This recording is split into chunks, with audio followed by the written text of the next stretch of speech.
आप science fiction movies या फिर कोई मूवीज़ देखते हैं क्या? सबसे पहले तो मूवीज़ और फिर उसके बाद साइंस फिक्शन मूवीज़ देखते हैं? मूवी सीरियसली नहीं, नेटफ्लिक्स में कभी कुछ दिख गया तो देखता हूँ। जी। और साइंस फिक्शन अच्छा नहीं लगता मुझे मूवीज में। साइंस फिक्शन बुक्स अच्छा लगता है, बट मूवीज जी, में मतलब बहुत क्या कहते हैं। अ, एग्ज़ैजरेट कर देते हैं उसको। हाँ हाँ, सब स्पेशल इफेक्ट्स पे कंसंट्रेट करते जी, हैं, आइडियाज पे नहीं। आइडियाज़ पर कोई नहीं। इंटरेस्टिंग स्टोरी बनाओ, कोई इंटरेस्टिंग स्टोरी बनाओ। जी। साइंस की बात तो हम सभी करते हैं, पर जब बात आती है कि साइंस का हमारी ज़िंदगी पर क्या प्रभाव पड़ता है, हम किस तरह की साइंस आज तक पढ़ते हुए आए हैं और किस तरह की साइंस जो है, उससे हमारा पाला पड़ता है। अब ये सारे सवाल जो है वो हमारे दिमाग में तो आते हैं, पर कई बार ऐसा होता है कि इन सवालों के जवाब हमें मिल नहीं पाते हैं। और जो इस जवाब को आप लोगों को दे सकते हैं, उनसे हम लोगों की ज़्यादातर मुलाकात हो नहीं पाती। बेसिकली साइंस को अगर समझना है, तो आप लोगों को साइंटिस्ट को जानना पड़ेगा और साइंटिस्ट को अगर आप लोगों को जानना है, तो उनको अप्रोच करना पड़ेगा और ये काम आप लोगों के लिए हम लोग करते हैं रोज़ेंडर पर। तो आज इसी तरह के एक बहुत ही ज़्यादा हार्ड वर्किंग और बहुत ही ज़्यादा जिन्होंने अपनी फ़ील्ड में काम किया है, ऐसे एक वैज्ञानिक को हम लोग लेकर आए हैं रोज़ेंडर पर, रोज़ेंडर टॉक्स पर। तो स्वागत करते हैं डॉक्टर आर शंकर का, जो कि आईएमएससी चेन्नई से हैं और काफ़ी ज़्यादा उन्होंने रिसर्च करी है कुछ टॉपिक्स में, जिसमें क्वांटम मैकेनिक्स और क्लाइमेट चेंज जैसे टॉपिक्स हैं। उनके बारे में आज जानेंगे, उनसे साइंस के बारे में जानेंगे और जानेंगे आप लोगों के दिए हुए कुछ सवालों के बारे में। चलिए शुरू करते हैं।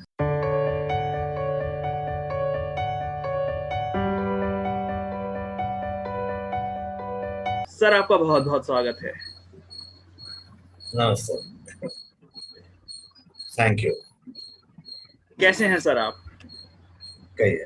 हाँ, अच्छा है। लॉकडाउन कैसा रहा सर? कोविड से सुरक्षित, हाँ कोविड से सुरक्षित है अभी तक। वैक्सीनेट हो गया है। जी, देखते हैं अभी क्या होता है।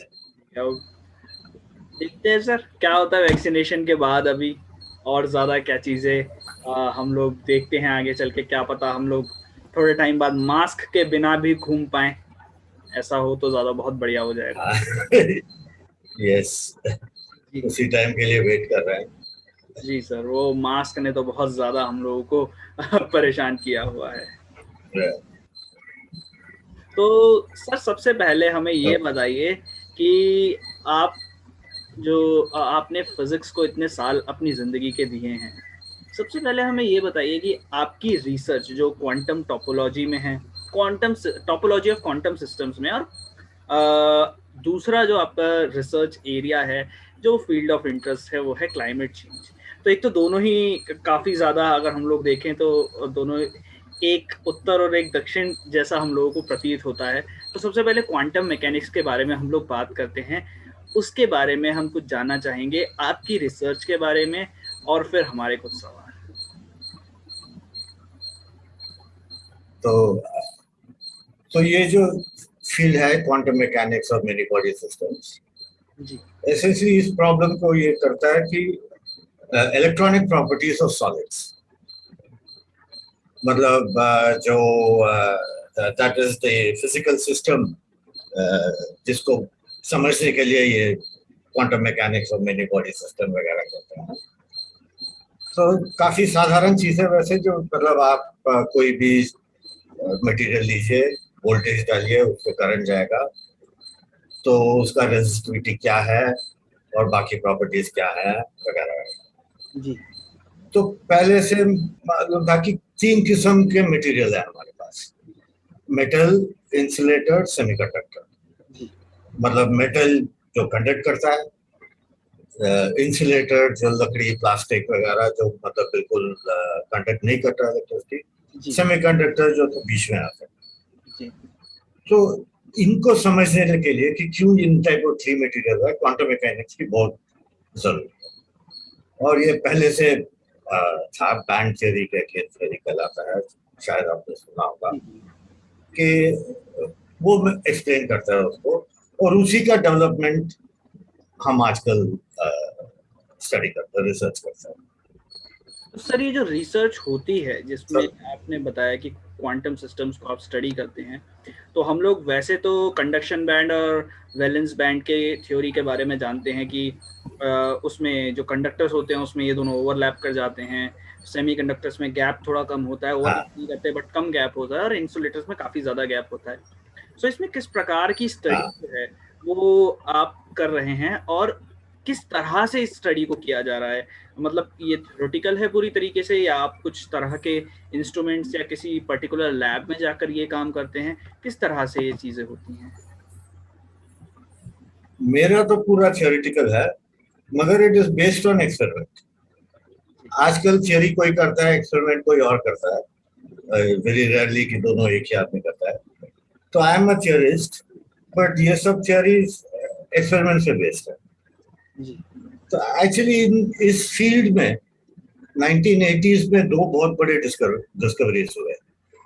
जी एक है हाई टेम्परेचर सुपर कंडक्टिविटी, और दूसरा कहलाता है क्वांटम हॉल इफेक्ट।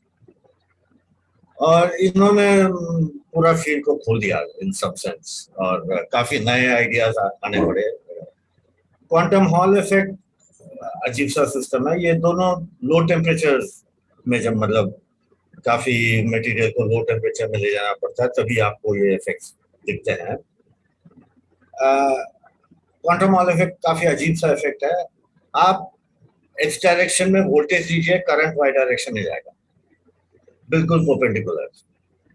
जी और इसका रेजिस्टेंस करंट ओवर वोल्टेज ले, तो वो पाया जाता है कि इट इज बहुत एग्जैक्टली है वैल्यू उसका, some integer times e square by h. E square is charge of electron, h is Planck's constant. जी और इतना एग्जैक्ट है कि आजकल ओम का मतलब definition is by quantum Hall effect. जो जैसे स्टैंडर्ड्स जो डिफाइन करते हैं जी यूनिट्स का, रेजिस्टेंस का यूनिट क्वांटम हॉल इफेक्ट पर बेस्ड का। जी तो इसको देखकर लोग चौंक गए कि क्यों इतना। आप ये एक्सपेरिमेंट सिलिकॉन डाइऑक्साइड सिलिकॉन में कीजिए या जर्मेनियम में कीजिए, गैलियम आर्सेनाइड में कीजिए, एग्जैक्ट सेम वैल्यू आता है इंडिपेंडेंट ऑफ सिस्टम। तो इसमें कुछ तो इसको समझने के लिए मैथमेटिक्स ऑफ टोपोलॉजी वगैरह लाया गया। और उसके बाद और भी कई अजीब से रिजल्ट्स आए। इस क्वांटम हॉल सिस्टम में आप देखेंगे तो फ्रैक्शनली चार्ज पार्टिकल्स मिलते हैं आपको, particles of charge one third. ये नहीं कि इलेक्ट्रॉन का टूट जाता है, बट कंडेंस मैटर में जो क्वासी पार्टिकल्स कहते हैं, पार्टिकल टाइप ऑब्जेक्ट्स, जो one third, one fifth, two thirds, इस टाइप का फ्रैक्शनली चार्ज पार्टिकल्स। तो ये सब समझने के लिए ये आइडियाज ऑफ टोपोलॉजी, ज्योमेट्री वगैरह यूज करते हैं। तो टोपोलॉजी ज्योमेट्री तो मैथमेटिक्स है, जी वो मैथमेटिक्स यहाँ पे यूज। जी तो सर अभी आपने बताया कि एक तो हॉल इफेक्ट का आपने बताया। हॉल इफेक्ट के बारे में भी कई मेरे हाँ दोस्त हैं, वो अगर थर्ड ईयर में होंगे तो जानते होंगे कि हॉल इफेक्ट क्या होता है। हाँ। बट ये फ्रैक्शनल चार्ज का एक बार सर दोबारा से हमको बताइए कि ये कैसे होता है, क्योंकि चार्ज आज तक हम लोगों ने तो पढ़ा है कि क्वांटाइज्ड होता है, तो ये फ्रैक्शनल चार्ज, पूरा इंटीजर होता है, हाँ। तो फ्रैक्शनल चार्ज कैसे रफली होता है? इसको समझ, हाँ, रफली इसको समझ तो समझना तो मुश्किल है। 2 मिनट में जी डिस्क्रिप्शन ट्राई करता हूँ कि किस। तो क्वांटम हॉल, जो इलेक्ट्रॉन्स हैं क्वांटम हॉल सिस्टम में, मान लीजिए कि एक फ्लूइड टाइप बिहेवियर होता है, जैसे एटम्स का पानी, इलेक्ट्रॉन का फ्लूइड, क्वांटम हॉल फ्लूइड। और उसमें वोर्टिसेस बनते हैं। वोर्टिसेस मतलब जैसे साइक्लोन्स, घूमना, लिक्विड पूरा घूमता है, भंवर बन जाता है। पानी में व्हर्लपूल, हाँ व्हर्लपूल, या नॉर्मली हमें दिखते हैं साइक्लोन जी एटमॉस्फेयर में, ये सब वोटेक्स है। जी तो क्वांटम मोल फ्लूइड में जब वोटेक्स बनता है, बहुत छोटे छोटे वोटेक्सेस होते हैं, ये तो माइक्रोस्कोपिक, क्योंकि तो उनका थोड़ा सा चार्ज, कई इलेक्ट्रॉन है उनमें, मगर आप एवरेज चार्ज देखेंगे तो एवरेज चार्ज उस वोटेक्स के अंदर फंसा होगा 1/3, ओके। बट टोटल चार्ज तो इंटीजर है ही है। जी जी तो एक वोटेक्स अपने आप नहीं बन सकता, 3 वोटेक्सेस बनेंगे एक time, so that total charge is 1/3 is integer, but 1/3 1/3 1/3 तीन जगह it will be trapped. जी जी बढ़िया सर, ये कुछ काफी Yes, sir. नई चीज है जो तो आपने हमें बताई है। ये काफी इंटरेस्टिंग चीज है कि 1/3 या हाफ चार्ज हो सकता है। आज तक हमने खाली स्पिन सुना था, बट वहाँ, चार्ज का ये है। हाँ, बाकी 1/3 1/5 2/3 कई हैं। हाँ, तो सर, जब हम ये टोपोलॉजी की रिसर्च करते हैं तो इसमें हम लोग क्या आपने बताया था कि सेमीकंडक्टर चाहे कोई सा भी ले लें हम लोग, या कोई भी मटेरियल ले लें, चाहे सिलिकॉन ले लें, चाहे कोई और जर्मेनियम वगैरह का ले लें, सबका रिजल्ट सेम आता है।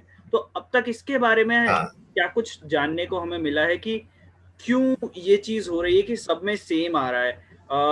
और सर, इसमें एक सवाल मेरा और यहाँ पर है कि फिजिकल कंडीशंस क्या मैटर करती हैं इस चीज पे, कि फिजिकल कंडीशंस डिफरेंट डिफरेंट में भी सेम रिजल्ट आ रहा है, या फिजिकल कंडीशंस बदलने पे कुछ रिजल्ट्स में बदलाव आता है?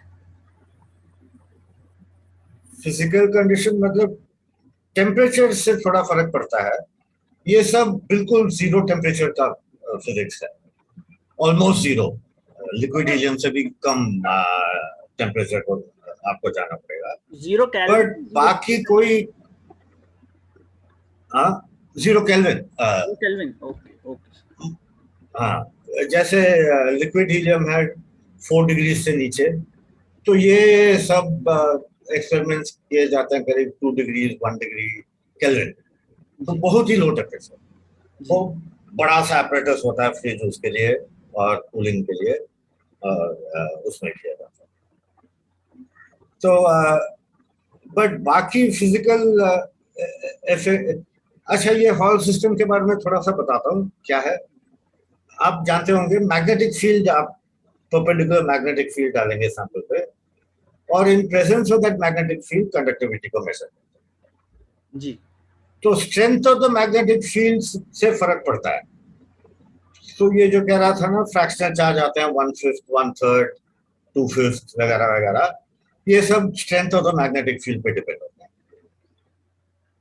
बट वो वैल्यू बिल्कुल कोई बाहर का, मतलब प्रेशर, मटेरियल प्रॉपर्टीज, ये सब टोटली इंडिपेंडेंट है। एंड तो दैट इज वाई एक टोपोलॉजी का आइडिया आया है जी कि इतना मजबूत क्यों है ये, क्या कहते हैं, हॉल कंडक्टिविटी। अगर एनालॉजी से कुछ डिस्क्राइब करने की कोशिश करता हूँ, तो ये टोपोलॉजी और ज्योमेट्री क्या है? ज्योमेट्री है shapes, mathematical description of shapes. जी जैसे स्कूल में पढ़ाते हैं हम ट्रायंगल, ट्रायंगल के प्रॉपर्टीज, ये वो, एलिप्स, ये शेप्स का। टोपोलॉजी है रफली कहते हैं, कह सकते हैं कि कनेक्टिविटी। जैसे अगर हम, मेरे पास 2 रबर बैंड है, तो चाहिए ये 2 लूप, 2 रबर बैंड, ये एक रबर बैंड, ये दूसरा, या तो ये अलग हो सकते हैं या ऐसे जुड़े हो सकते हैं। जी ऐसे जुड़े वाले रबर बैंड को, इसको कन्वर्ट नहीं कर सकते तब तक आप रबर बैंड को काटे ना। जी हाँ, तो एक ये क्लास है, इसको कहते हैं एक टोपोलॉजिकल क्लास, और ये दूसरा है एक दूसरा टोपोलॉजिकल क्लास। जी इस हॉल कंडक्टेंस में सबसे बड़ा डिस्कवरी था कि हॉल रेजिस्टेंस को इस टाइप का टोपोलॉजिकल क्लास से कनेक्ट किया गया। इतना सिंपल स्पेस का टोपोलॉजी नहीं, काफी एब्स्ट्रैक्ट टोपोलॉजी क्वांटम मैकेनिक्स के अंदर बैठा हुआ है। मगर रिजल्ट था कि अगर लिंक्ड है तो आपका हॉल कंडक्टिविटी ई स्क्वायर पे बाय एच आएगा, अनलिंक्ड है तो जीरो आएगा। जी और क्योंकि ये इट डजंट मैटर कि इसको स्ट्रेच कर रहे हैं, शेप चेंज कर रहे हैं, ये दोनों रबर बैंड को ऐसे रखें, लंबा या चौड़ा, बस एंटेंगल्ड होने चाहिए। तो ये है robust property, that is why वो फिजिकल प्रॉपर्टी भी काफी रोबस्ट है। लूज आइडिया है ये, मतलब रफ अंडरस्टैंडिंग जैसे हम पिक्चर करते हैं इसको। जी जी। तो सर अभी आप दूसरी चीज के भी बारे में बता रहे थे, हाई टेम्परेचर सुपर कंडक्टर्स। तो वो हाँ क्या चीज़ है? क्योंकि सुपर कंडक्टर्स जहाँ तक मैं जानता हूँ उनके बारे में, तो बहुत लो टेम्परेचर पर उनको कूल किया जाता है, फिर सुपर कंडक्टर्स बनते हैं। हाँ हाँ हाँ हाँ। ये हाई टेम्परेचर सुपर हाई मतलब रिलेटिवली हाई। तो सुपर कंडक्टर जब पहले डिस्कवर किया गया तो at very low 40 degree, I mean 20 degree Kelvin के ऊपर 1980 से पहले मैक्सिमम जो टेम्परेचर था सुपर कंडक्टर्स का रफली 20-25 डिग्री केल्विन, उसके ऊपर वहां तक कूल करना पड़ता था उसको। तो अब बहुत सालों से लोग ट्राई कर रहे थे, अगर आपको हायर टेम्परेचर में सुपर कंडक्टिविटी मिलता है तो it is better for applications, easier to cool down and better for application. तो लिक्विड हीलियम की जगह आप लिक्विड नाइट्रोजन यूज कर सकते हैं, और इस टाइप का आइडिया था तो लोग कंटिन्यूसली ट्राई करते रहे। बट 1980s में एक पूरा नया टाइप ऑफ मटेरियल आया और दो साइंटिस्ट बर्नॉट्स एंड मुलर 40 डिग्रीज का सुपर कंडक्टर निकाला, तो जंप ऑफ 20 डिग्रीज, और उसके ऑलमोस्ट इमीडिएटली बाद बढ़ता गया अभी 140 डिग्रीज तक है। तो प्रैक्टिकली इसमें यही है कि इंस्टेड ऑफ लिक्विड हीलियम आप लिक्विड नाइट्रोजन यूज कर सकते हैं to get to the super conducting temperature. जी और थियोरेटिकली बहुत इंटरेस्टिंग सिस्टम्स हैं ये। ये मटेरियल्स जो हैं, ये हाई टेम्परेचर सुपर कंडक्टर्स, उनमें बैंड थ्योरी काम नहीं करता। It is not, all the properties are not explained by band theory. तो वहां भी एक बहुत बड़ा रिसर्च फील्ड है कि कैसे मॉडिफाई करें, कैसे इसको डिस्क्राइब करें। जी। और अगला ड्रीम है रूम टेम्परेचर सुपर कंडक्टिविटी, अभी तक तो नहीं आया बट वो room temperature that is super conductivity आ गया तो सर वो बहुत ज्यादा ही, एक कह सकते हैं कि वो एक शॉट की तरह होगा कि रूम टेम्परेचर पर अगर सुपर कंडक्टिविटी मिल रही है तो उसके एप्लीकेशंस भी बहुत ज्यादा हो जाएंगे। तो मेरा काम सुपर कंडक्टर में ज्यादा नहीं है, मेनली ये quantum Hall effect type of systems पे है। जी जी सर। तो ये तो रही सर हमारी बात की सुपर कंडक्टिविटी होती क्या है, और हॉल इफेक्ट्स, और जो क्वांटम सिस्टम की टोपोलॉजी है उसके बारे में हम लोगों ने जाना। दर्शकों को हो सकता है थोड़ा ज़्यादा इस चीज़ को समझने में थोड़ी बहुत ही दिक्कत होगी, क्योंकि एक्चुअल में ये जो है चीज़ जो सर ने बताई है उसमें काफ़ी ज़्यादा रिसर्च जो है वो सर ने खुद की है और भी लोग कर रहे हैं। तो उस हाईली रिसर्च चीज़ को 2 या 3 शब्दों में या फिर सेंटेंसेस में समझाना काफ़ी मुश्किल होता है। फिर भी सर ने काफ़ी अच्छे-अच्छे एग्ज़ाम्पल्स देकर समझाया है। तो आगे बढ़ते हैं सर। सबसे पहली बात कि ये जो क्वांटम टोपोलॉजी का जो आपकी फील्ड ऑफ रिसर्च है, इसका क्या कोई एप्लीकेशन रियल लाइफ में भी होता है, या फिर ये कोई क्यूरियोसिटी ड्रिवन रिसर्च है? ये किस तरह की रिसर्च है? देखिए, जैसे क्वांटम हॉल इफेक्ट का तो अभी भी है एप्लीकेशन।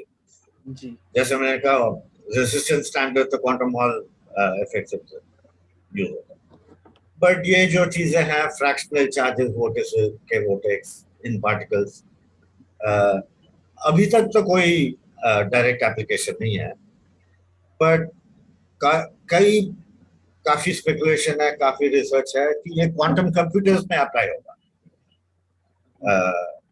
क्वांटम कंप्यूटर्स के बारे में आपने सुना होगा, जी जी जो कंप्यूटर्स जो क्वांटम मैकेनिक्स के प्रिंसिपल्स को यूज करते हैं और आम कंप्यूटर से कई प्रॉब्लम को बहुत फास्टर कर सकते हैं।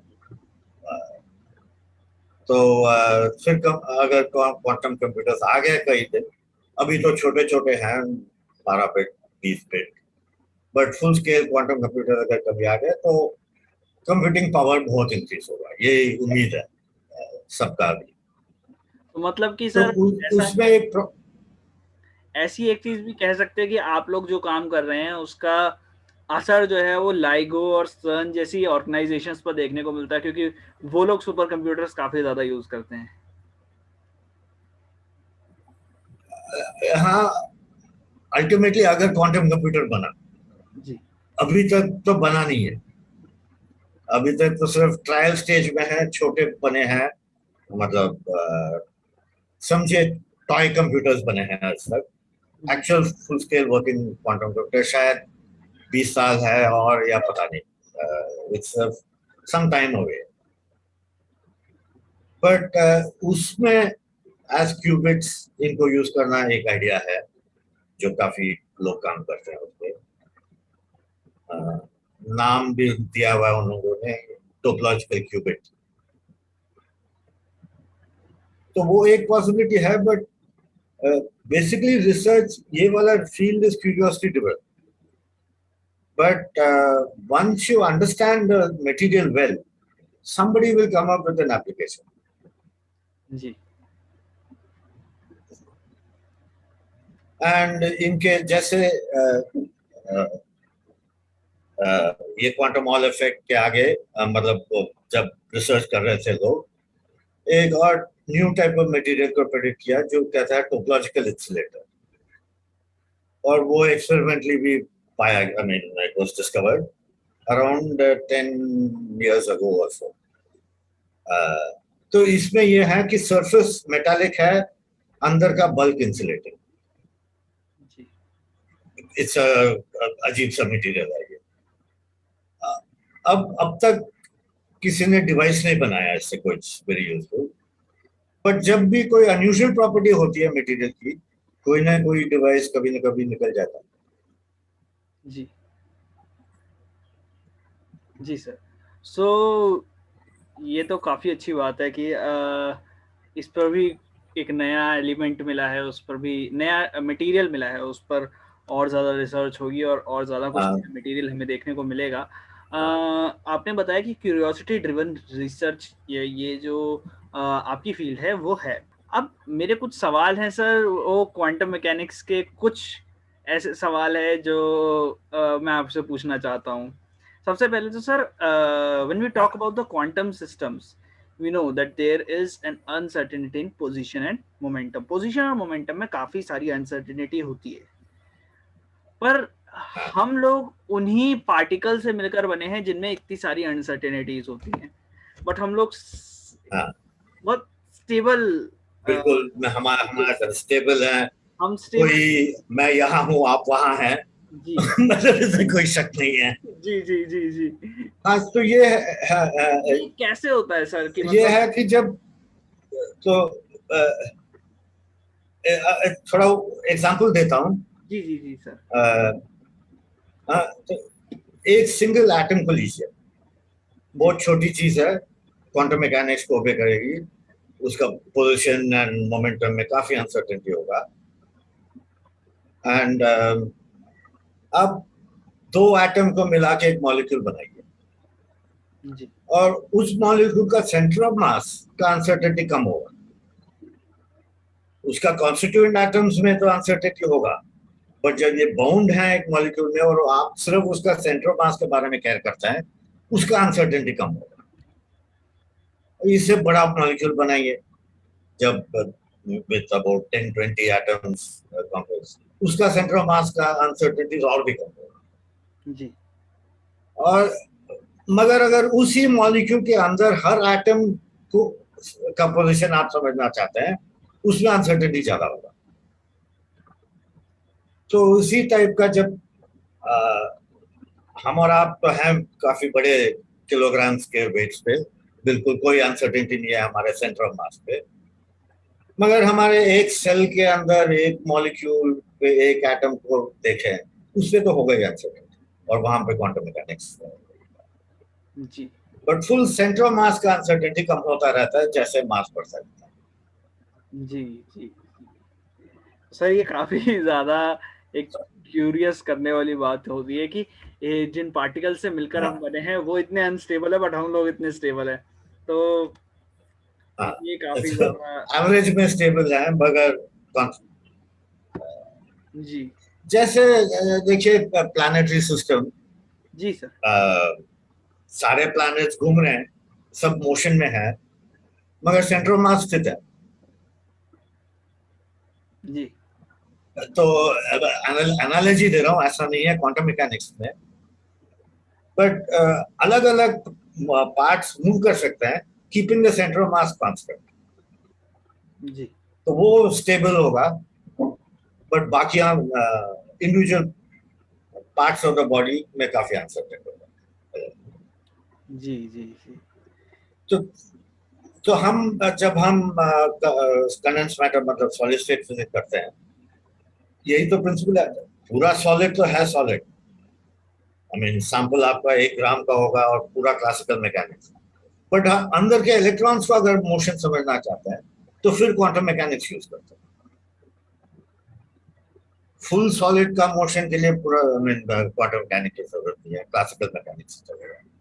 जी, मतलब एक कॉपर वायर है, थोड़ा सा छोटा सा कॉपर वायर, तो पूरा क्लासिकल ऑब्जेक्ट है, कोई प्रॉब्लम नहीं है। जी, मगर उसके अंदर के इलेक्ट्रॉन्स के मोशन का अगर आप समझना चाहते हैं, फिर क्वांटम मैकेनिक्स से समझना। जी। तो काफ़ी ये जो है कि अंदर की अगर स्टडी करनी है हम लोगों को, तो क्वांटम मैकेनिक्स पे जाना पड़ता है। उसके अलावा हाँ हम लोग क्लासिकल पे भी काम कर सकते हैं। हाँ, जी सर। अंदर मतलब छोटा पार्ट, बहुत छोटा पार्ट अगर हम लोगों को स्टडी करना है। quantum mechanics comes in small, small. Sir, आपने बताया कि ये क्यूरियोसिटी ड्रिवन रिसर्च है और हम लोगों को इससे काफ़ी सारी अलग-अलग चीज़ें जो है हमारी यूज़ की जो है काफ़ी सारी चीज़ें मिली हैं और इससे भले ही ये अभी क्यूरियोसिटी ड्रिवन है, बट आगे चल के इसके एप्लीकेशंस भी हमको मिलते जाते हैं। तो अभी के जी टाइम पर जो आप स्टडी कर रहे हैं, जो आपने अब तक रिसर्च में जो अब तक आपने रिसर्च करी हैं, उनमें से कोई ऐसी चीज़ के बारे में हमें बताइए जो जिसका एप्लीकेशन जो है वो आज हम कहीं न कहीं देखते हैं। कोई भी एक ऐसी चीज़ जो हो। जी, मैंने मैंने तो ये क्वांटम हॉल इफेक्ट वगैरह में टाइप सिस्टम्स का ही रिसर्च किया है। तो पर्सनली जो जिस रिसर्च में मैं इन्वॉल्व हूँ, अभी तक कोई एप्लीकेशन नहीं है। तो सर फिर हम लोग जस्टिफ़ाई कैसे करते हैं सो कि हम लोग क्योंकि मेरे से कई लोग पूछते हैं हाँ, कि क्यों क्यों ये एप्लीकेशन मेरे लाइफ टाइम में क्यों आए? जी सर। मन, मेरे लाइफ आई मीन जो जो आज जो टोपोलॉजिकल इंसुलेटर या क्वांटम हॉल इफेक्ट वगैरह में जो काम किया मैंने, एप्लीकेशन 100 साल बाद आ सकता है, मरने के बाद आ सकता है, ये भी है सर। फिर भी कंट्रीब्यूशन जनरल रिलेटिविटी का इतना शॉर्ट टर्म वो में था। क्यों आए? हाँ जनरल रिलेटिविटी का उस टाइम पे लोगों को लगता था कि हाँ कुछ ऐसी चीज़ है, बट आज के टाइम पे उसकी इतनी ज़्यादा एप्लीकेशंस हम लोगों को देखने को मिलती हैं। उसी से हाँ ब्लैक होल्स जो हैं हाँ प्रेडिक्ट हुए थे। हाँ तो सर आपने कब हाँ। एस्ट्रोनॉमी में आपने कभी कुछ रिसर्च करने का सोचा था कभी? नहीं, एस्ट्रोफिजिक्स में कभी एस्ट्रोफिज़िक्स में नहीं। उस साइड कभी नहीं गया, नहीं गया। कभी ऐसा लगता है सर कि So, इतने छोटे सिस्टम्स पे आप जब काम करते हैं तो भी इतनी अनसर्टेनिटी होती है। और वहां पर तो हम लोग सिस्टम्स को देख ही, मतलब एक तरीके से वो पूरा सिस्टम जो होता है वो बहुत छोटा सा पोर्शन जो है यूनिवर्स का हम लोगों को दिखाई देता है। तो यहाँ से सीधा वहां पर, हाँ तो जब आप कभी उनके बारे में न्यूज़ वगैरह पढ़ते हैं तो आपका क्या रिएक्शन रहता है उसमें, कि किस तरह से आपको वो चीजें। नहीं, इंटरेस्ट तो बहुत है, मतलब फील तो बहुत इंटरेस्टिंग है, मगर एक आदमी इतना ही कर सकता है। जी जी सब कुछ करना तो बहुत मुश्किल है। जी जी जी जी सर। जैसे आजकल जो न्यूज़ आ रहे हैं, ब्लैक होल कोलिशन वगैरह, ग्रेविटेशनल वेव्स, बहुत जी इंटरेस्टिंग है। तो जी हाँ, और काफी इंटरेस्ट तो रखता इंटरेस्टिंग हूँ, भी है, बट और इंडिया बट में भी काफी सारे और प्रोजेक्ट बन रहे हैं। हाँ, बट रिसर्च करना तो बहुत मतलब स्पेशलाइज चीज है वो। जी, बट कई बार कोलैबोरेशन होता होगा ना सर, कि किसी एस्ट्रोफिजिसिस्ट के साथ कोलैबोरेशन हुआ हो कभी आपका, ऐसा हुआ है सर हाँ, कभी?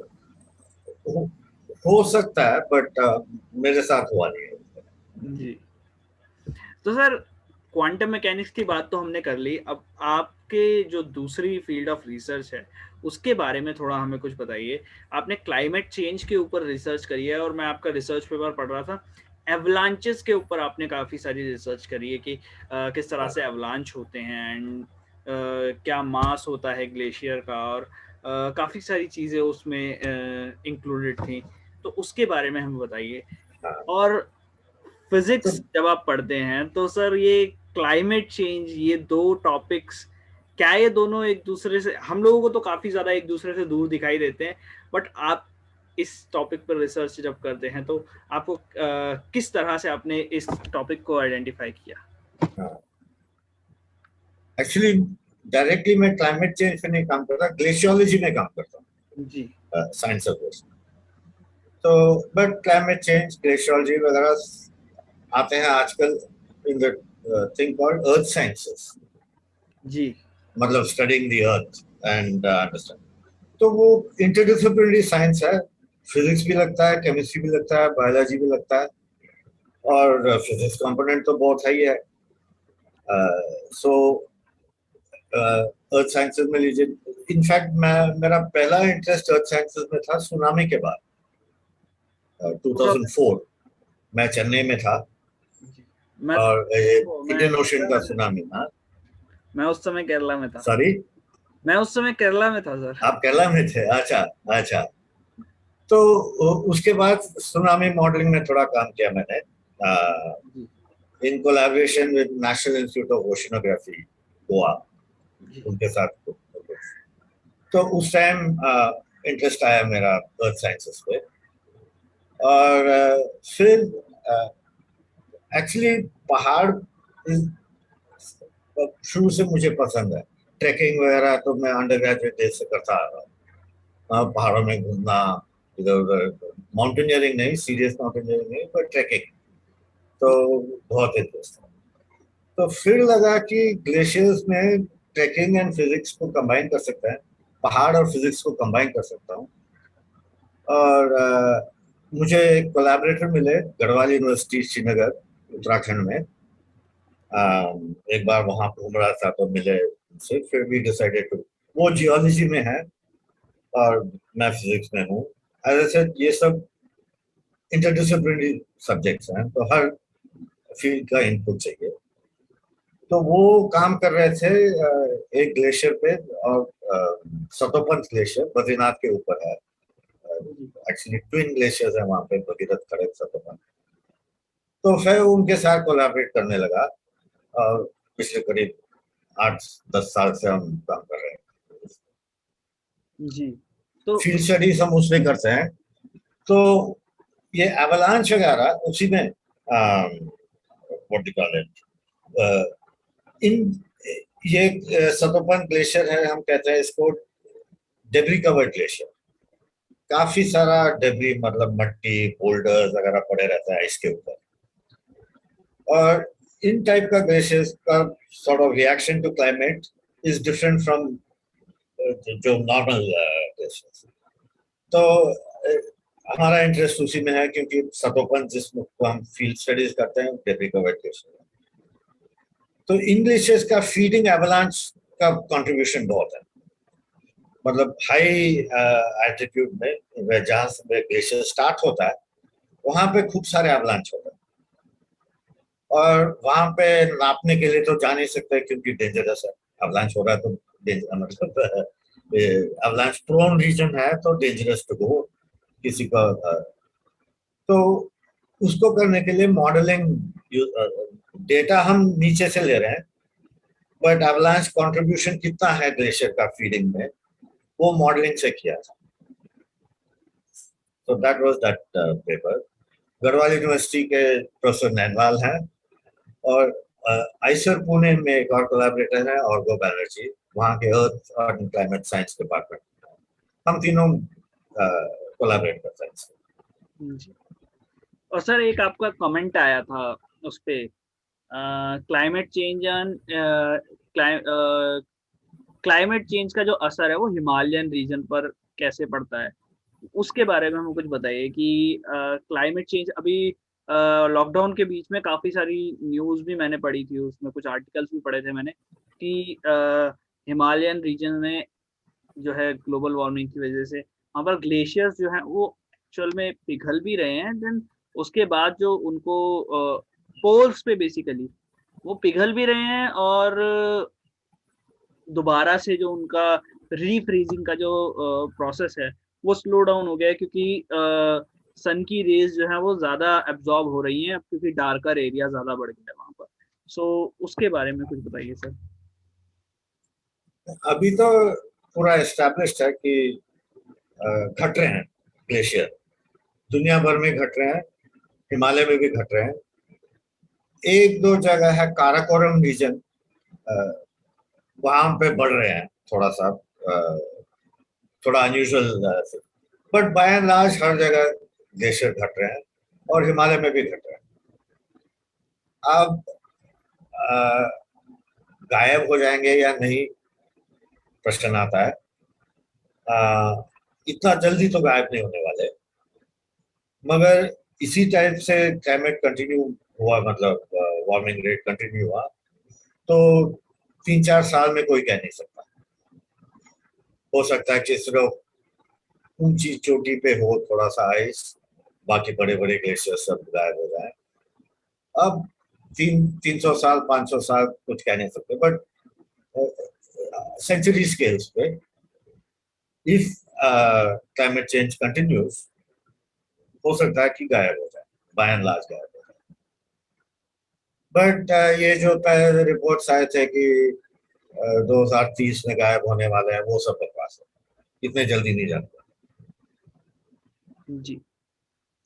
तो जो पोल्स पे असर पड़ता है सर, तो इससे एक तो ग्लोबल वार्मिंग का एक इफ़ेक्ट हम लोगों को देखने को मिलता है। तो इससे हम लोगों के ऊपर कितना इफ़ेक्ट पड़ने वाला है अभी आने वाले टाइम में? क्या मतलब जो ग्लेशियर्स का पिघलना है, वो भी क्लाइमेट चेंज में और ज़्यादा कुछ अलग तरीके से चीज़ करेगा, या फिर वो सिर्फ़ एक कॉन्सेक्वेंस बन के रह जाएगा? कुछ ऐसा का क्या उसका भी कोई नेगेटिव या पॉज़िटिव कुछ इम्पैक्ट उसका भी देखने को हमें मिलेगा? क्लाइमेट चेंज तो बहुत ही सीरियस प्रॉब्लम है। जी, I think biggest problem facing the world, humanity today. Glaciers पिघलना उसका एक हिस्सा है। जी, थोड़ा सा रिवर फ्लो में इफेक्ट होगा हिमालयन ग्लेशियर पिघलने में, और पोलर आइस, ये अंटार्कटिका आइस मेनली या ग्रीनलैंड आइस, उससे सी लेवल बढ़ेगा।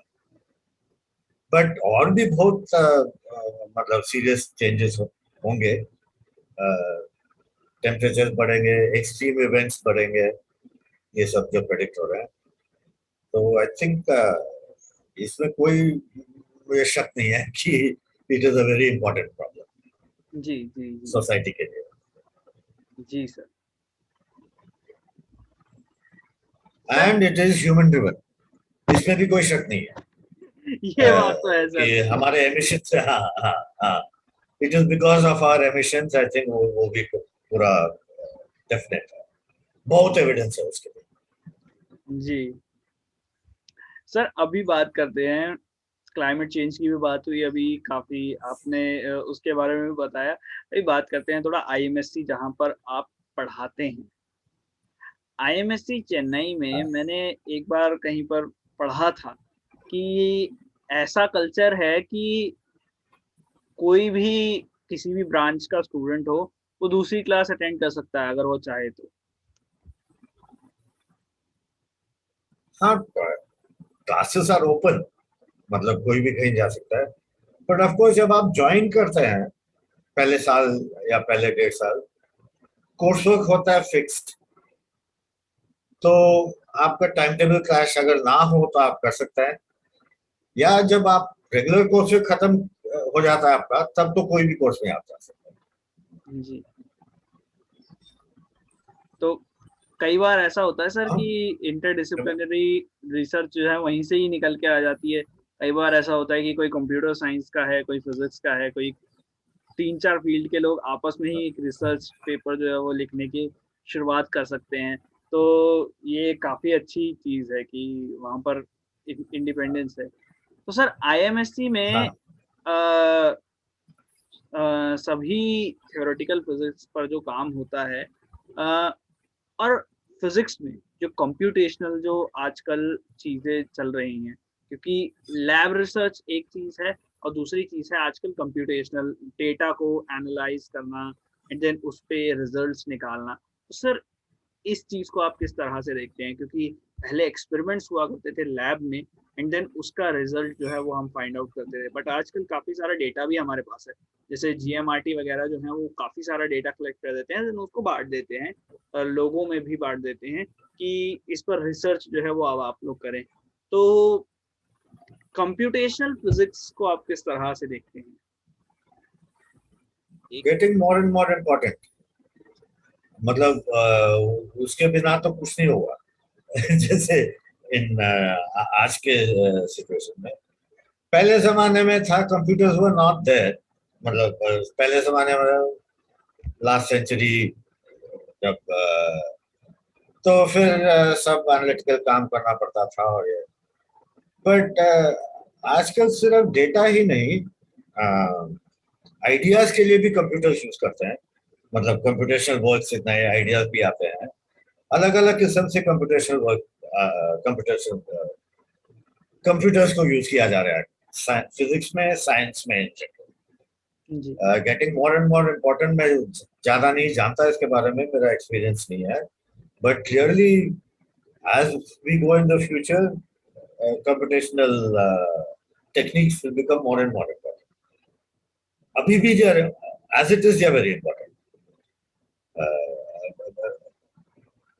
बिना एक प्रोग्राम लिखे आप बहुत कम, बहुत small fraction of the papers होंगे जिसमें कुछ ना कुछ कंप्यूटेशन आती है। जी। अभी सर कंप्यूटेशनल की बात चली है तो अभी आपने एक कोविड पर भी रिसर्च किया था जिसमें आपने कुछ केसेस के बारे में स्टडी करने की कोशिश करी थी जिसमें ये था कि इंडिया में कुछ लोगों को कोविड जिनको नहीं हुआ है, जिनको हुआ है, उनके बारे में कुछ रिसर्च थी। नहीं, अभी तो ज्यादा 2020 में आपका शायद ये पेपर छोटा पब्लिश हुआ छोटा था। मोटा डेटा, हाँ वो था बहुत अर्ली स्टेजेस में कि from the number of deaths recorded in COVID-19, can one say what are the number of cases over, I mean, जितने रिपोर्ट है उतने नहीं, वो थोड़ा सा था। अभी भी डेटा एनालिसिस ही कर रहा हूँ, जैसे अभी जो प्रॉब्लम कर रहा हूँ ये एक्सेस डेथ्स आपने सुना होगा कि सारे कोविड केसेस भी नहीं रिपोर्ट होते, डेथ्स भी नहीं रिपोर्ट होते। और ये हर जगह, not only India, not only Tamil Nadu, everywhere. Because मान लीजिए आपने 100% केसेस को डिटेक्ट कर दिया, फिर तो डिजीज खत्म। क्योंकि अगर सब केसेस को आपने डिटेक्ट कर दें, आप उनको आइसोलेट कर देंगे, क्वारंटीन कर देंगे, और कोई स्प्रेड करने के लिए नहीं रहेगा। जो अनडिटेक्टेड केसेस हैं वही स्प्रेड करते हैं डिजीज को। तो जब भी जहां भी स्प्रेड हो रहा है डिजीज, अनडिटेक्टेड केसेस नहीं है।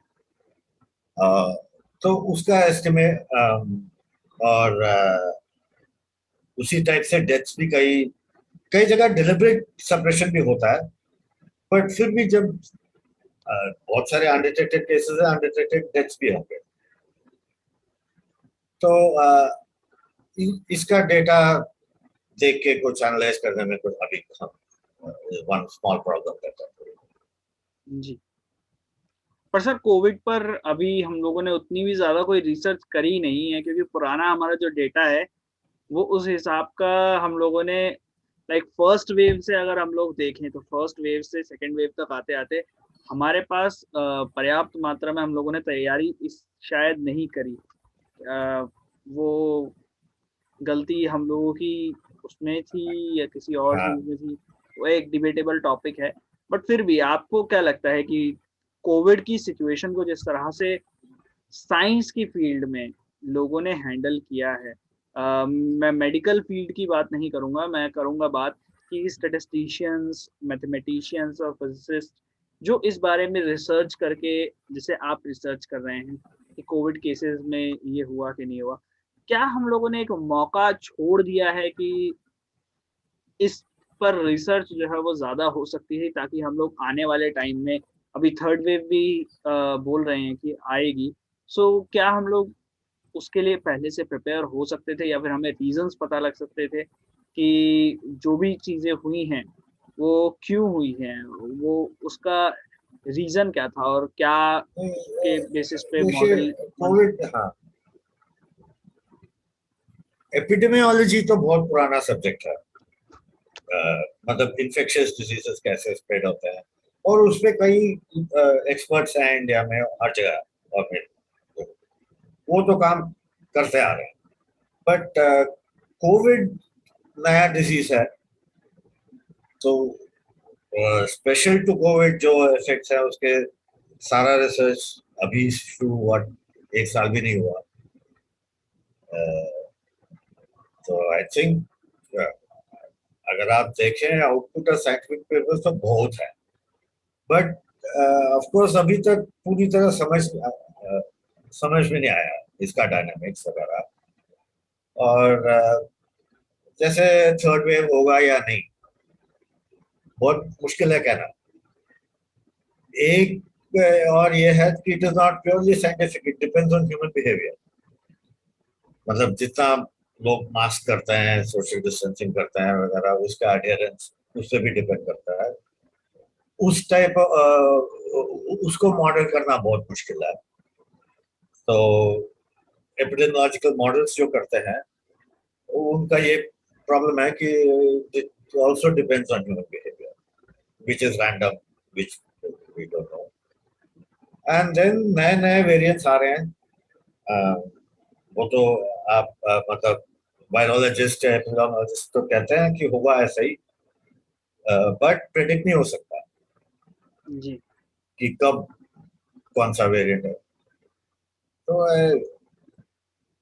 आई थिंक जितना रिसर्च हो सकता है हो रहा है, बट नया डिजीज है, और अभी सीख रहे हैं सब। जी, जी सर। सर तो यहाँ पर थोड़े साइंस के सवाल जो होते हैं मेरे यहाँ पर समाप्त होते हैं। और मैं कुछ आपसे कुछ आपके बारे में पूछना चाहूँगा, आपकी रिसर्च के बारे में हम लोगों ने जाना, और अब आपके बारे में कुछ हम लोग जानना चाहेंगे। तो सर उसके लिए आप तैयार हैं? जी, जी। तो सर सबसे पहले आप मुझे ये बताइए कि दिल्ली में आपका जन्म हुआ और दिल्ली में ही आप जो है आपकी शुरुआती जो पढ़ाई थी वो शायद दिल्ली में ही हुई है, अगर मैं सही हूँ तो? अच्छी जन्म तो मद्रास में हुआ, चेन्नई, मतलब उस टाइम मद्रास था। जी, बट मोर और लेस पूरा स्कूल कॉलेज दिल्ली में था। जी।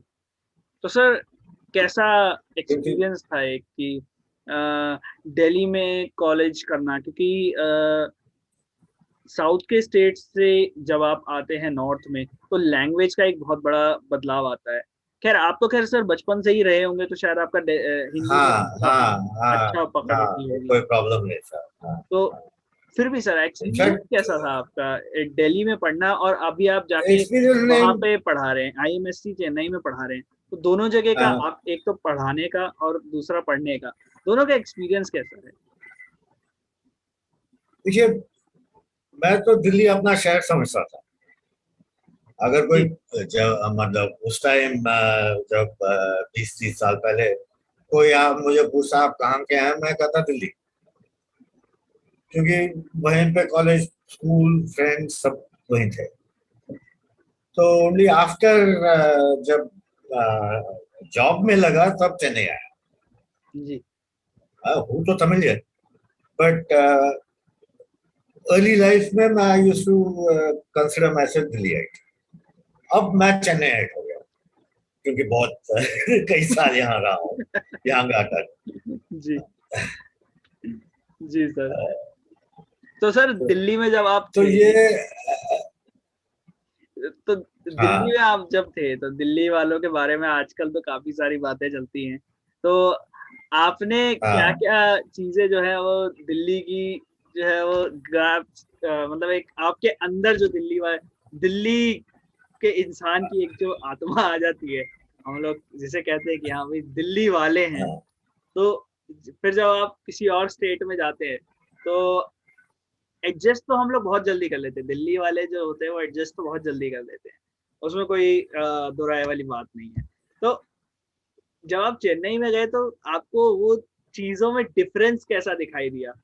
हालाँकि दोनों क्योंकि इंडिया में सर चेन्नई क्या है कि हाँ इंडिया में अगर हम लोग हर 150 किलोमीटर की बात करें तो हर 150 किलोमीटर में इवन एक पर्टिकुलर स्टेट में भी काफ़ी कुछ चेंज हो जाता है, काफ़ी पूरा कल्चर चेंज हो जाता है, पूरी जो है वो भाषा का एक जो है बदलाव आता है, खाने में बदलाव आता है, काफ़ी सारी चीज़ों में बदलाव आता है।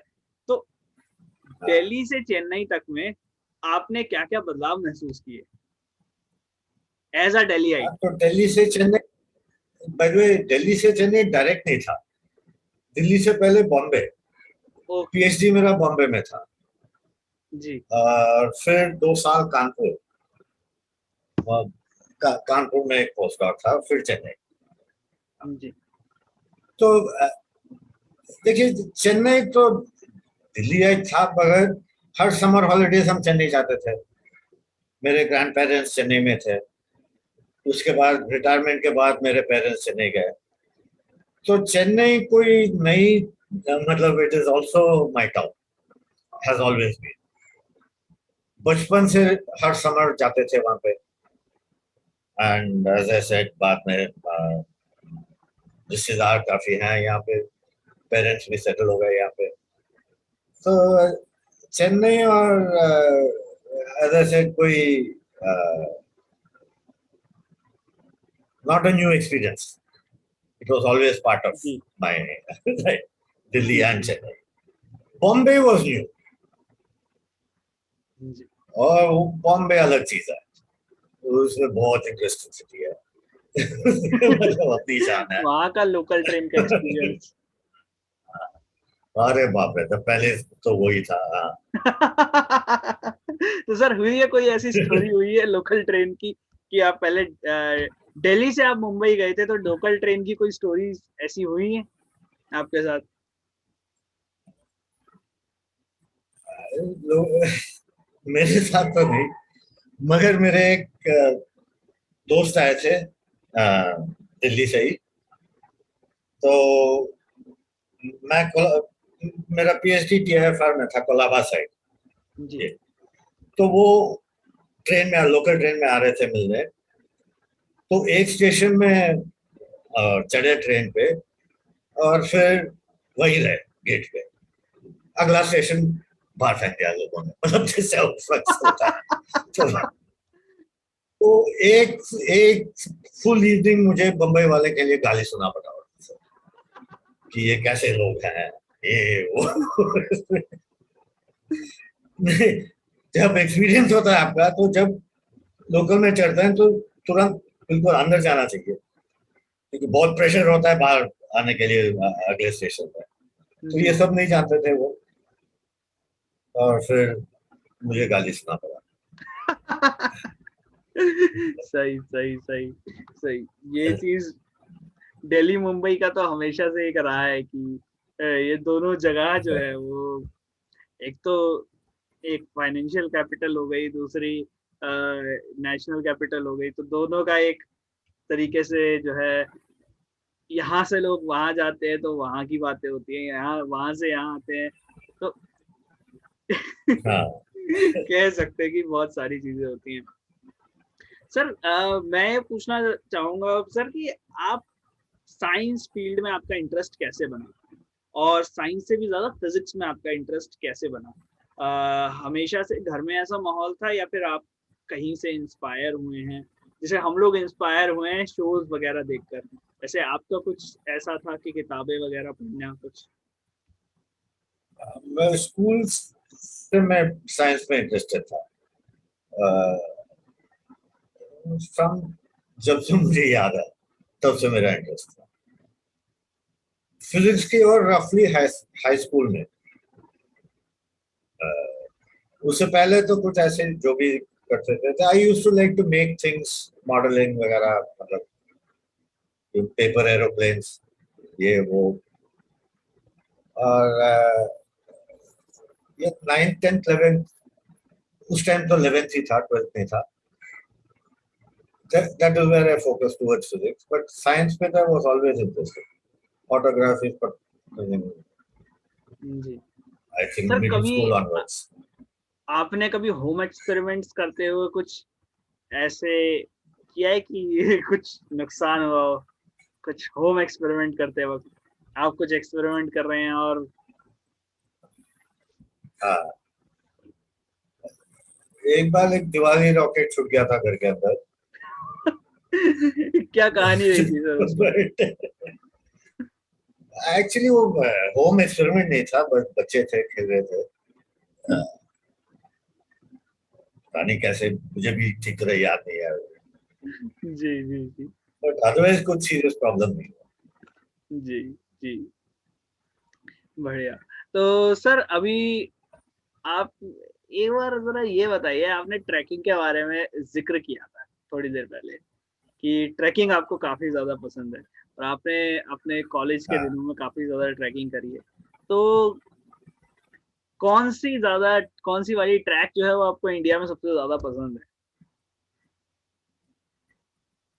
हाँ, तो ये एक नहीं, एक्चुअली मेनली मैं घूमा हूँ गढ़वाल, हिमालय, उत्तराखंड से, और मनाली,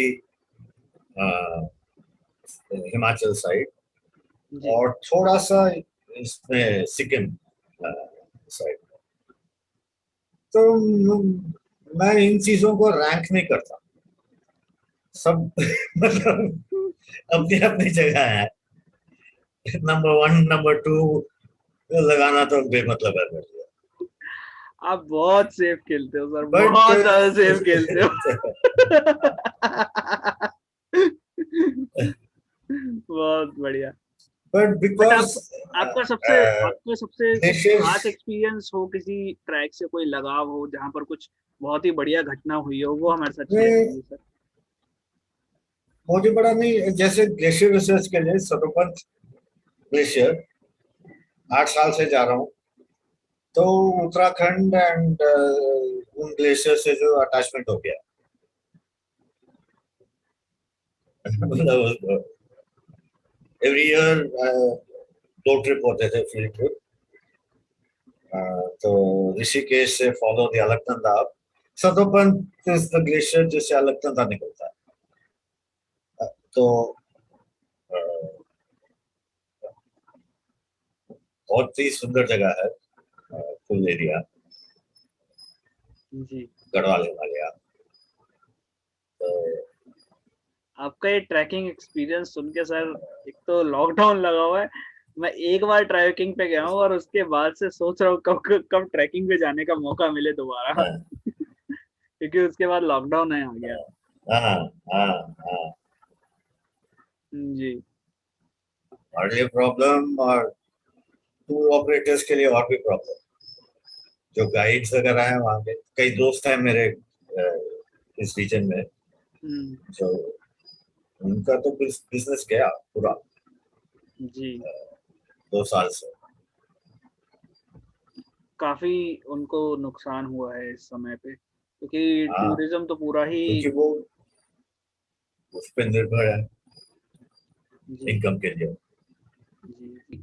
सर कुछ दोस्त हैं जिन्होंने मुझे कुछ सवाल भेजे हैं, साइंस से रिलेटेड अच्छा, इतने नहीं हैं, बट कुछ आपके बारे में वो पूछना चाहते हैं। कुछ चीज़ें हैं जो वो सर सबसे पहले तो रुशिल पूछना चाहते हैं कि इंडिया में साइंस की फील्ड में जो सैलरी एक तरीके से मिलती है, एक साइंटिस्ट को जो सैलरी मिलती है, क्या वो पर्याप्त होती है या फिर अभी और ज़्यादा हम लोगों को उसमें इज़ाफ़ा या बहुत ज़्यादा होती है, उसमें कटौती वग़ैरह करने की ज़रूरत है? अम, थोड़ा वैसा-सा सवाल है। सब्जेक्टिव सा नहीं, सवाल है ये काफ़ी। जो मतलब जो गवर्नमेंट सर्वेंट्स को मिलता है वो साइंटिस्ट को मिलता है। तो रफली यूजीसी स्केल्स या जो नॉर्मल गवर्नमेंट सर्वेंट्स को बट मिलते सर हैं, एक गवर्नमेंट चीज़ ऑफिसर्स, यहाँ पर मैं आपसे वही ये स्केल्स पूछना है, चाहूँगा। सरकारी स्केल है। जी, मैं आपसे ये और पूछना चाहूँगा। It is comfortable. हुँ, हाँ, मैं ये कहिए। पूछना चाहूँगा सर कि अगर कोई इस सैलरी में अगर कोई अपना पर्सनल रिसर्च करना चाहता है, लाइक इंडिपेंडेंट रिसर्च करना चाहता है, सो क्या वो पॉसिबल है? क्या इंडिपेंडेंट रिसर्च आज भी होती हैं? या फिर आजकल, क्योंकि आजकल हम लोग काफ़ी सारे मल्टी डिसिप्लिनरी, जैसे आपने बताया था, मल्टी डिसिप्लिनरी रिसर्च हो रही हैं आजकल। टंग ट्विस्ट हो रही है मेरी। तो मल्टी डिसिप्लिनरी रिसर्चेज़ हो रही हैं, तो उसमें काफ़ी सारे लोग, काफ़ी बड़ी टीम होती है, जिसमें रिसर्च हो रही होती है, जिस किसी भी पर्टिकुलर टॉपिक पे। बट अगर कोई इंडिपेंडेंट रिसर्च करना चाहे, तो वो किस तरीके का कैपिटल उसको खर्चना पड़ता है? क्या वो पर्याप्त होता है एक साइंटिस्ट के लिए, या फिर आप लैब वगैरह की हेल्प लेकर ही काम करते हैं? इस एक तो सैलरी में नहीं हो सकता ये, क्योंकि छोटा सा भी प्रोजेक्ट हो, 10 लाख पर ईयर वगैरह वगैरह, सैलरी से सैलरी ही उतना ही है roughly। तो प्रोजेक्ट लिख सकते हैं। तो एक तो जिस इंस्टीट्यूट में है आप, वो भी फंड करती हैं, और अलग से टीएसटी, कई फंडिंग एजेंसीज हैं, उनको प्रोजेक्ट लिखते हैं। तो मेनली ऐसा ही होता है रिसर्च। एंड स्पेशली अगर आप कुछ इक्विपमेंट खरीदना चाहते हैं, लैब चाहिए, प्राइवेटली ये सब करना बहुत मुश्किल है। प्राइवेटली मतलब as a private citizen, private company बात अलग है, but as a private individual, collaborations कर सकते हैं, बाकी वैसे इंडिपेंडेंटली नहीं कर सकते हैं। जी, नहीं, funding funding is out of reach of government service. जी, आप अगर मे बी बहुत बड़े इंडस्ट्रियलिस्ट हो, खूब सारा पैसा हो, तब तो बात अलग है, but normal middle class salary, it is out of reach. जी। सर भारत का जो साइंस में हम लोग रिसर्च करते हैं, अ, आपके क्या विचार हैं उस पर कि जो लैब में जो साइंस हो रहा है और जो लोगों तक पहुँच रहा है, वो बहुत, उसमें बहुत बड़ा गैप है। वो हमें काफ़ी ज़्यादा देखने को मिलता है। साइंस कम्युनिकेशन जो है वो बहुत कम, विज्ञान का जो प्रसार है, बहुत बहुत कम हमें देखने को मिलता है। आजकल न्यूज़ चैनल्स वग़ैरह पर साइंस उतना ज़्यादा नहीं देखने को मिलता। तो साइंस कम्युनिकेशन को आप कितना ज़रूरी समझते हैं? आई थिंक बहुत ही इम्पोर्टेंट है। मतलब एक्चुअली जो साइंस लैब्स हैं, गवर्नमेंट लैब्स वगैरह, आई थिंक इतना उतना एफर्ट नहीं डालते जितना उनको डालना चाहिए साइंस कम्युनिकेशन। जैसे मैं अगर आप आईएनडी के साइड में चाहिए, जी, हाँ, बहुत इंफॉर्मेशन है वहाँ पे, डेटा बहुत है, बट वेरी बैडली प्रेजेंटेड। कोई मतलब कोई नॉर्मल एजुकेटेड पर्सन अगर उसको देखें, कुछ समझ नहीं आएगा। तो वहां पे क्लियरली कुछ मेरे ख्याल से थोड़ा ज्यादा एफर्ट डालना चाहिए। तो और आईएमडी ऐसी चीज है जो डायरेक्टली पब्लिक से ये है, क्या क्या कहते हैं, रिलेटेड है। तो उसी टाइप से और भी आई थिंक साइंस कम्युनिकेशन तो एक्सट्रीमली इम्पोर्टेंट। नहीं तो क्या फायदा अगर चार लोग रिसर्च कर रहे हैं और बस वहीं खत्म हो जाए। ये एक बहुत बड़ी तो प्रॉब्लम है सर, क्योंकि लैब रिसर्च जो है वो लोगों तक बिल्कुल पहुँच नहीं पाती, तो लोगों को लगता है कि हमारा पैसा जा कहाँ है। टैक्स हाँ, पेयर मनी हाँ, का नहीं जो सही है, एक बात सही है। होती है, तो हाँ, यही काम जो इसी वजह से मैंने भी रोजेंडर स्टार्ट किया था कि एटलीस्ट मैं आप जैसे लोगों की बातों को लोगों तक तो हाँ, पहुँचा पाऊँ। एटलीस्ट ऐसा कुछ काम हो हाँ, कि पता तो चले कि लैब्स में हमारी रिसर्च हो क्या रही है। मेरा प्लान था कि ग्राउंड रिपोर्टिंग करूँ लैब से, बट उसके बाद कोविड लग गया तो हाँ। प्लान्स जो है वो अभी होल्ड नहीं, पर ये चल गए। तो आई थिंक बहुत ही इम्पोर्टेंट काम है ये, जी, कम्युनिकेटिंग। जी। सर अब कुछ सवाल ऐसे भी हैं जो दोस्तों ने कुछ भेजे हैं। सबसे पहले तो ये मेरे एक दोस्त ने ये पूछा है कि आप साइंस फिक्शन मूवीज या फिर कोई मूवीज देखते हैं क्या? सबसे पहले तो मूवीज और फिर उसके बाद साइंस फिक्शन मूवीज देखते हैं क्या? मूवी सीरियसली नहीं, नेटफ्लिक्स में कभी कुछ दिख गया तो देखता हूँ। जी। और साइंस फिक्शन अच्छा नहीं लगता मुझे मूवीज में। साइंस फिक्शन बुक्स अच्छा लगता है, बट मूवीज में मतलब बहुत क्या कहते हैं, अ, एग्जैजुरेट कर देते हैं उसको। हाँ, हाँ, सब स्पेशल इफेक्ट्स पे कंसंट्रेट करते हैं, जी, आइडियाज पे नहीं। आइडियाज पर कोई नहीं। इंटरेस्टिंग स्टोरी बनाओ, कोई इंटरेस्टिंग स्टोरी बनाओ। जी। तो सर आपकी कोई साइंस फिक्शन में कोई बहुत फेवरेट बुक रही हो?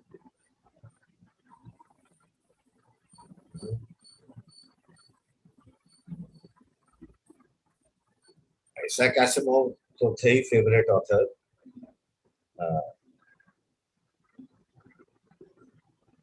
और कोई एक बुक नहीं, क्योंकि उनके मेनली शॉर्ट स्टोरीज। उन्होंने बड़े किताब भी लिखे हैं, but I didn't like the books too much. But उनके short stories, Arthur C Clarke के शॉर्ट स्टोरीज, जी, जी। पुराने जमाने के राइटर हैं, बट दूसरा people है। जी सर। तो सर एक दूसरा सवाल ये भी आया है कि एक तो पता नहीं साइंटिस्ट से सवाल पूछने हैं, लोगों ने कैसे-कैसे सवाल पूछ रखे हैं कि एक पूछते हैं कि क्रिकेट आप देखते हैं क्या या कोई और स्पोर्ट्स देखते हैं क्या? हाँ, क्रिकेट देखता हूँ। तो सर आपके फेवरेट प्लेयर कौन है? अभी थोड़ा, अभी नहीं, अभी थोड़ा सैचुरेट हो गया हूँ क्रिकेट से। पहले काफी फॉलो करता था। अभी बहुत सारे टूर्नामेंट्स, बहुत सारे मैचेस इधर उधर गए हैं, तो आपको बेस्ट टूर्नामेंट कम कौन-सा देखता लगता है? 50-50 या टेस्ट या 20 हूँ। ODI, ODI? हाँ, 50। क्योंकि टेस्ट मैच तो 3-4 दिन बहुत मुश्किल है देखना और जी। कॉन्सेंट्रेट करना। और T20 में मारा मारी है। काफ़ी काफ़ी ज़्यादा बढ़िया ये जवाब था सर। टी-20 में सच में काफ़ी ज़्यादा मारा-मारी है। उसमें लाइक आधे घंटे पहले मैच चल रहा था और अब डेथ ओवर चल रहा है। तो हाँ, वो कह सकते हैं उसमें 2 रन भी चेंज कर सकते हैं, पूरा मैच चेंज कर सकते हैं। तो आपके फेवरेट प्लेयर कौन रहे हैं सर?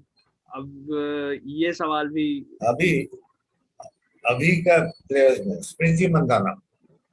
स्मृति मंदाना। हाँ, बहुत ही बढ़िया। ग्रेसफुल प्लेयर है। जी, जी, बहुत अच्छा लगता है देखने में। जी। और पहले के टाइम पे बैटिंग पहले के टाइम में गांगुली। गांगुली जी। आप खेलते थे क्या सर क्रिकेट कभी? स्कूल टाइम पे, उसके बाद नहीं खेला। स्कूल टाइम में? स्कूल टाइम पे सभी खेलते हैं, मैंने नहीं खेला। मतलब तो सर आप क्या पसंद करते थे, बैटिंग या बॉलिंग? बैटिंग।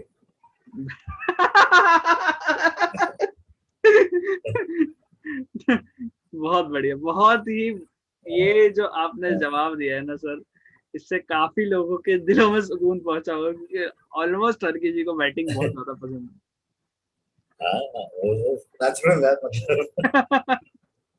जी जी जी and also I was not a good bowler. जी। बढ़िया बढ़िया। तो सर काफी ज्यादा मजा आया आपके साथ बात करके, और काफी सारी बातें मैंने आपके बारे में जानी। होपफुली कुछ टाइम बाद मैं दोबारा आपसे मुलाकात करूं, दोबारा आपसे फेस टू फेस मिलने का मौका मिले, और बहुत ज़्यादा श्योर, होपफुली। मज़ा हाँ। आए। हाँ, और कभी आप दिल्ली आएँ तो मे भी सर, 1-2 साल में। हाँ। जी हाँ, कभी आप दिल्ली आएँ तो प्लीज़ हाँ। ज़रूर मुझसे मिलिए। मुझे इन्फॉर्म कीजिए, मैं आपसे मिलने आऊँगा सर। और एक जो है रोज़ेंडर टॉक्स, तब हम लोग कोशिश करेंगे कि दर्शकों के लिए तब लेकर आएँ। और अगर अच्छा, कोई, ये जी, जी। रोजेंडर नाम कहाँ से आया? व्हाट इज रोज़ेंडर रोजेंडर? नाम सर हाँ। इस तरह से आया कि पहले के टाइम पे मैं गेम्स वगैरह खेला करता था, तो उसमें कुछ प्लेयर के नेम्स हाँ। रखने होते थे, तो वही अलग-अलग कुछ-कुछ नाम मिलाकर एक रोज़ेंडर नाम बन गया था। और फिर जब अच्छा। मैंने ओके। चैनल हाँ। बनाया तो उस नाम की अवेलेबिलिटी हर जगह थी। हाँ। किसी ने वो नाम यूज़ नहीं किया था, हाँ। काफ़ी यूनिक सा नेम था। तो मैंने उसके आगे हाँ। हाँ। साइन हाँ। लगा के हाँ। रोज़ेंडर हाँ, साइन से यूनिक सा नाम से नाम तो चैनल है। हाँ। बना। हाँ। उस ओके। उसका एक्चुअल में कुछ मतलब है नहीं, तो मैं कहता हूँ कि उसका डेफ़िनेशन हाँ। अभी मैं बना रहा हूँ। अच्छा, वेरी गुड। जी, ओरिजिनल नाम है मतलब। जी, ओरिजिनल नाम है, कॉपीराइटेड। जी, ये काफ़ी लोग मुझसे पूछते हैं कि रोज़ेंडर नाम कहाँ से आया? हाँ। रोज़ेंडर ही क्यों आया? हाँ। बट वही है कि ऐसी कोई बहुत बढ़िया स्टोरी नहीं है बस इसको सुनाने के लिए, जो है यही है। हाँ। हाँ। जी। तो सर काफ़ी ज़्यादा मज़ा आया आपके साथ बात करने के लिए, और काफ़ी हाँ, सारी मुझे बातें भी जो है क्वांटम टोपोलॉजी से लेकर जो क्रिकेट तक की हम लोगों ने बातें करी, मुझे तो बड़ा मज़ा आया। अब दर्शकों को हाँ। डिसाइड करना है कि उन्हें कौन-सा पोर्शन पसंद आया और कौन से पोर्शन में उनके सबसे ज़्यादा डाउट्स हैं। उनके डाउट्स वो कमेंट सेक्शन में हम लोगों को बता सकते हैं। कमेंट सेक्शन में हमें डाउट्स बता दीजिए, हम आपके डाउट्स सर तक पहुँचा देंगे। और जैसे ही सर तक हम आपके डाउट्स पहुँचा देंगे, सर आप लोगों के लिए दोबारा से वो सारे डाउट्स जो हैं वो क्लियर करके हम लोगों को बता देंगे, तो हम आप लोगों तक पहुँचा देंगे। तो बहुत ही बढ़िया मौका है आप लोगों के लिए। मैं कोशिश कर रहा हूँ कि अब जितना हो सके जो लैब रिसर्च और थ्योरेटिकल प्रोजेक्ट्स या थ्योरेटिकल साइंसेज़ से रिलेटेड जितने भी लोग हैं, मैं उनको अपने चैनल पर लेकर आऊँ। अभी शंकर सर आए हैं होपफुली, और मेरी और शंकर सर की जो बातचीत हुई थी, कभी अगर मौका मिला तो इस बारे में भी बात करेंगे कि हमारी बात जो है वो ईमेल पर कैसे हुई थी। ये भी एक बहुत ज़्यादा ज़्यादा वो वाली बात है कि बहुत ही कोइंसिडेंस से मेरी सर से बात हुई थी। ख़ैर वो बात कभी और करेंगे, तो उसको अभी यहाँ के लिए बचा के, उस समय के लिए बचा के रखेंगे। मैं चाहूँगा कि जब मैं सर के साथ एकदम फ़ेस टू फ़ेस हूँ, तब वो बात हम लोग शेयर करें।